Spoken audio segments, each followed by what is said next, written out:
back again. Another episode of A Muslim and an Atheist Breaks Bread. What you saying, Pops? I'm good. You good? Yeah. We've had a little break, innit? You've had a break. I don't know if Why I had is there we when it's you? Well, no, I've been busy. Work's been killing me. Get used to it. I am used to it, trust me. Yeah, so we had a little break. Obviously, we've been diving into the Hindu religion, way of life, or Santandharma, as people prefer it to be called, as Hinduism is really just a Western term. Do you think there's a lot? Well, there's loads of that really, and the Western people going around and just changing people's stuff. And we could talk about Africa all day for that, innit? Was it like the Gold Coast, Ivory Coast? History is assimilation. So, the oldest empires, all their stuff is just repackaged and represented half the time, and it was really new. Had atom bombs before, had nuclear weapons before. What's new? Yeah, true. Okay, so today we're gonna look into our favourite guru, the man himself, Sadhguru. I think there's a lot of controversy with Sadhguru. I see a lot of things people saying he's a fake guru, he just does it for fame and fortune, and he doesn't really care about the poor. And he says that a lot of his philosophies actually only really work if you're coming from a place of privilege. But I guess that's a lot of things. Innit? A lot of things. It's like I say to you, innit, when I speak to in my day job, when I go and speak to kids and do mentoring and stuff, a lot of the time I have to check myself because the things that I'm telling them come from a place of privilege. So you really have to be careful. I don't think that means you're fake. I just think it just means you need to be double attentive to what you are saying to people, and if it is real, if it's going to work or it's not going to work. But then again, an opinion's an opinion, isn't it? So what you know about the chakras, Dad?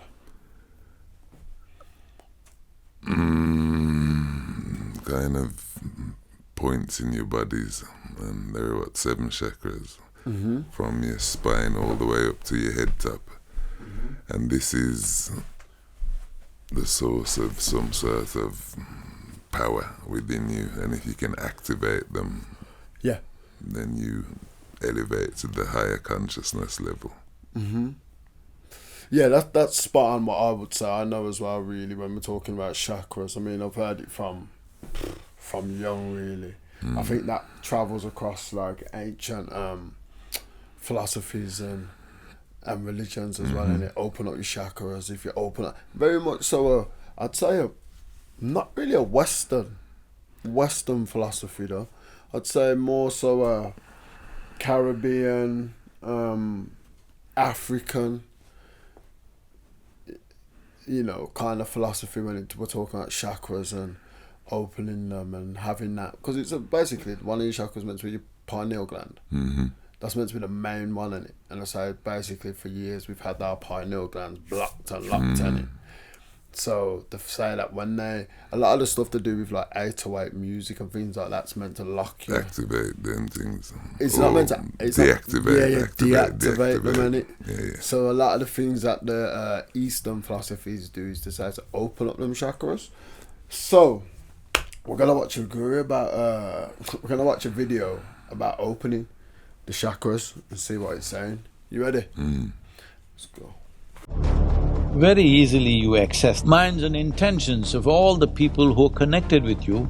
If you push this out 15 inches, you will know of significant events anywhere. It is from this that you will see many yogis and sages and seers predicted that at this time a comet will happen. A major comet will happen which can cause this kind of influence over the planet.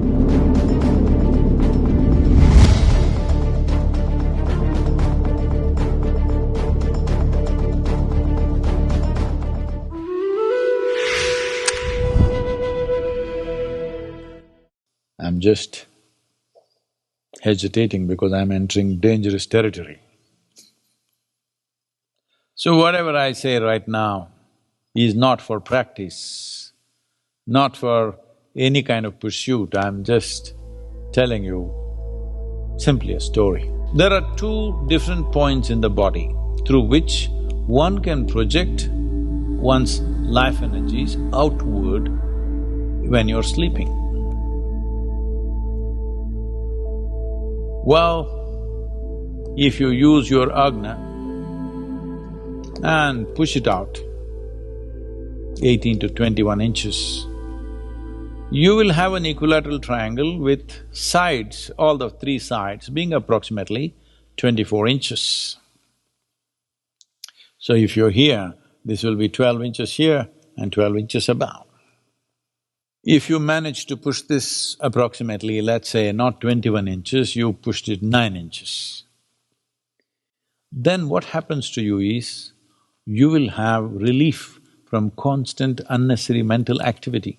This is what a whole lot of people in the world are saying are the benefits of meditation, that their mental activity has come down, they're feeling little more peaceful and they're little better human beings because in their daytime, knowingly or unknowingly, little has been pushed.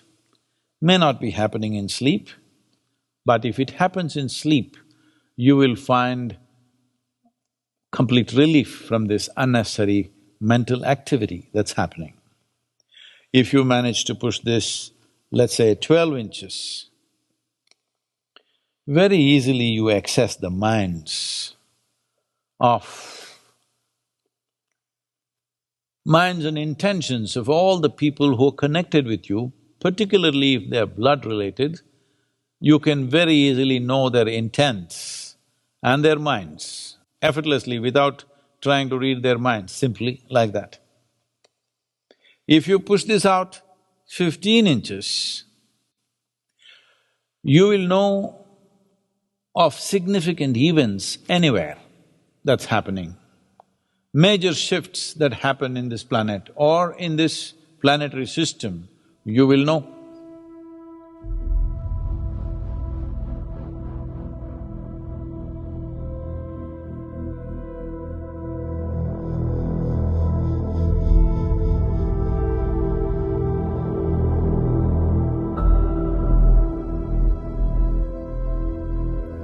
It is from this that you will see many yogis and sages and seers predicted that at this time a comet will happen.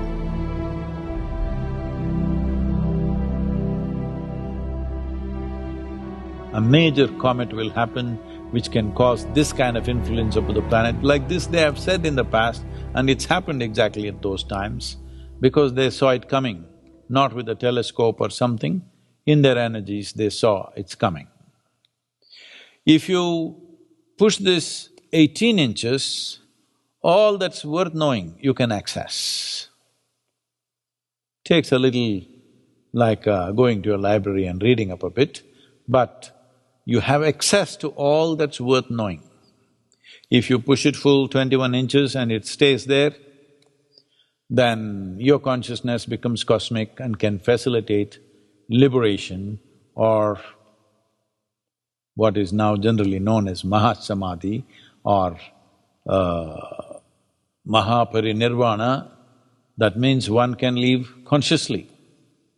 If you can hold it up at 21 inches away from your ajna, this will open up slowly. As it opens up, life and leaving the body becomes an entirely conscious process.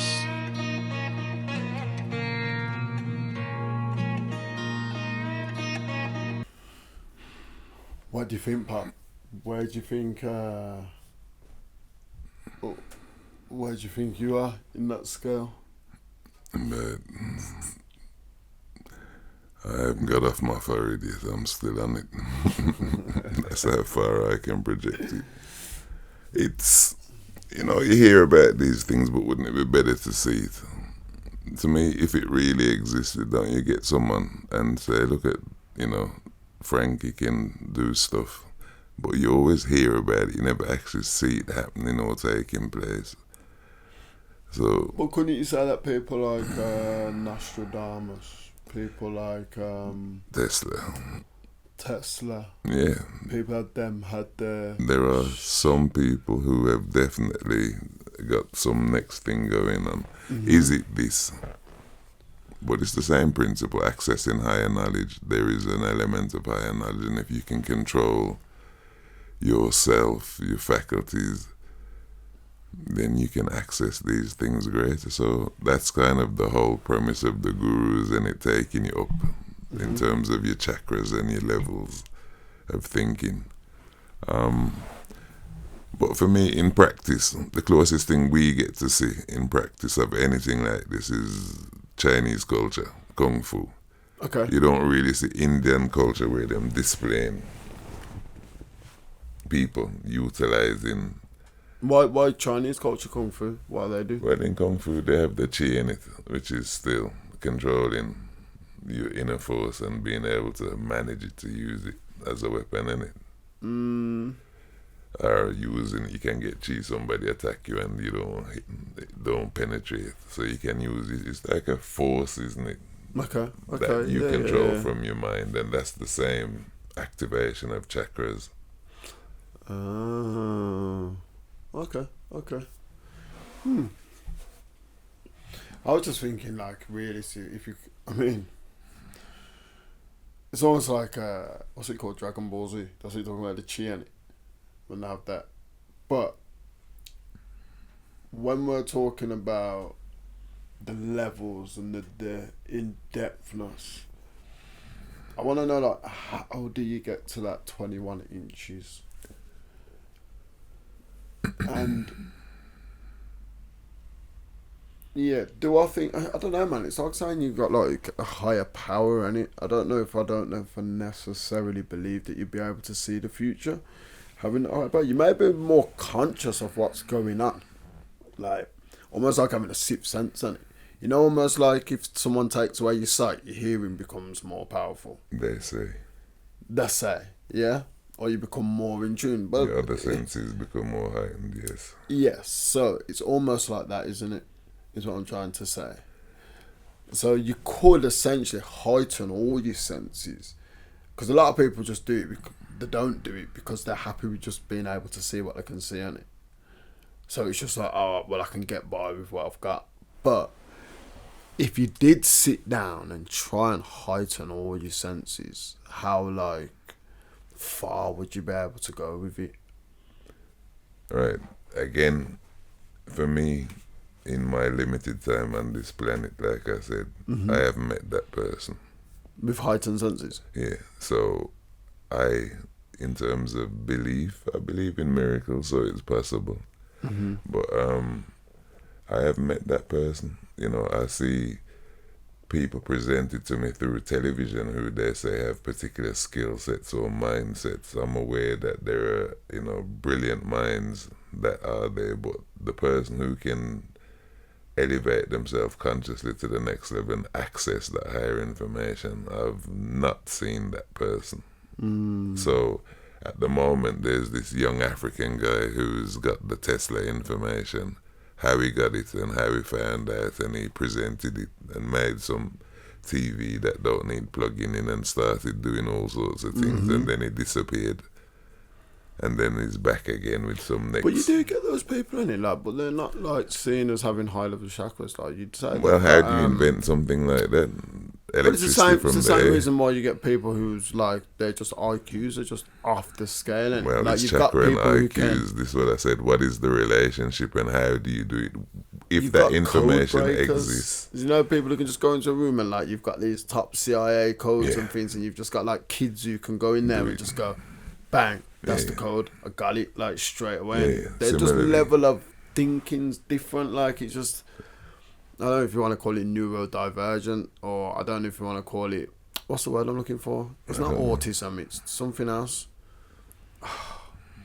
What is it when you've just got like a natural knack for doing something, and it's not autism. Innate. No, it'll come to me. Alright, let's jump back in.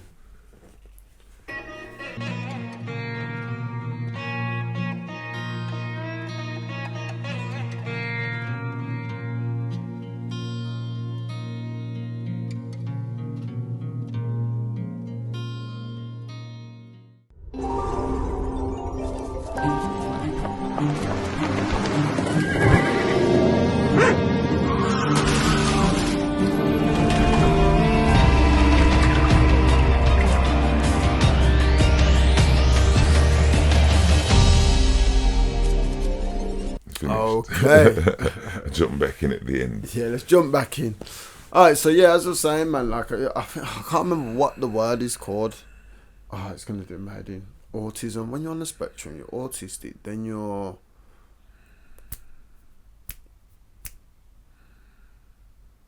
completely gone. But yeah, these people anyway, they can just like do certain things, and they might not have like the whole thing, so they might be like socially impaired, but if you put them in front of Are you talking about like the guy who can suddenly play a classical piano or can do that the helicopter and then sketched everything? Exactly. Or they can just, what's it called, like you put a computer in front of them, they can take it apart, put it back together. Yeah, but that's not probably like the only thing they can do. One ways, and it's not like across the spectrum. Everybody who has that condition isn't suddenly able to do that. There's a few people who have. But that's when you reach a certain part on the spectrum, innit? Which is the same kind of thing he's trying to say. He's saying that basically it's a spectrum. Everyone can open up their chakras, but there's only really going to be few people that reach that certain level that they can see the future. Or the thing is, can you do anything else? You know, I don't actually know enough about it to be able to even. Because to me, you can do that, but you can only do one thing, draw pictures, or you can only do something else. So, and well, drawing a picture, obviously, it's eyesight and everything else. How does it apply itself anywhere else except what they tell us about?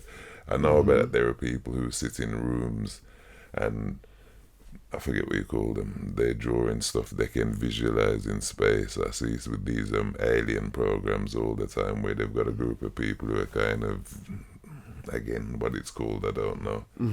But they just visualize things in space and they match them up. There was no satellite, but there was something over there. They see all sorts of things. There is a name for it. Yeah, it's a strange world we live in here, and you know, but anyone who believes that this is a new world is where the problem. This is an old world, been here for. There's been empires, great empires. We're taught that this is the great empire, but this is just an assimilation of something else. Ultimately, so we don't get information or have access to the same authors that people at grammar school or who go on to become Masons or, you know, Illuminati. We call them things at university where them have somebody every year, the Illuminati, or something like that. Those people are supposed to be exceptional in them class and things, so them have some sort of gift, but it may not be an ability. Just gifted with intelligence or being able to function at a higher level. But personally, it's what you practice, innit? If you practice not using your left hand, at some point you're not able to use your left hand.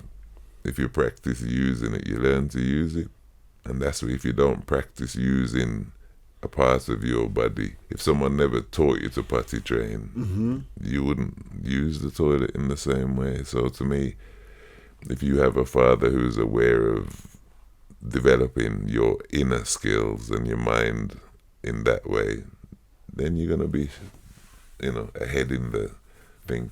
It exists because people have been talking about it for years. I believe in it. I just haven't witnessed anything like it. The closest thing culturally to me is the rubbish they do at church, which is our predominant, you know, access to extra extra shit where something's going on where you don't really know what it is. But beyond that, in our culture, they don't really mess about with stuff. Them call it forbidden knowledge, innit? Anything which is not normal becomes perceived as a threat or a gift. So society dumbs itself down. Yeah. Alright then. Okay, so that was the Activate the Chakras by Sadhguru. Yeah, I don't know if it gave me any deep understanding of chakras, but... You remember your friend who was talking about they could envisage certain things, and it came that young lady who gave with the poetry stuff. Yes. Again, how would you explain that? So this is what I said. There are different things that happen which are hard to explain, but they do happen. And it's not people who are on the end of a spectrum that have that same experience. You understand? So yeah, it does happen for particular people in a strict, but it happens for other people. Yeah. Alright then, listen, that was Sadhguru, and your Chakras. We out. Peace. Peace.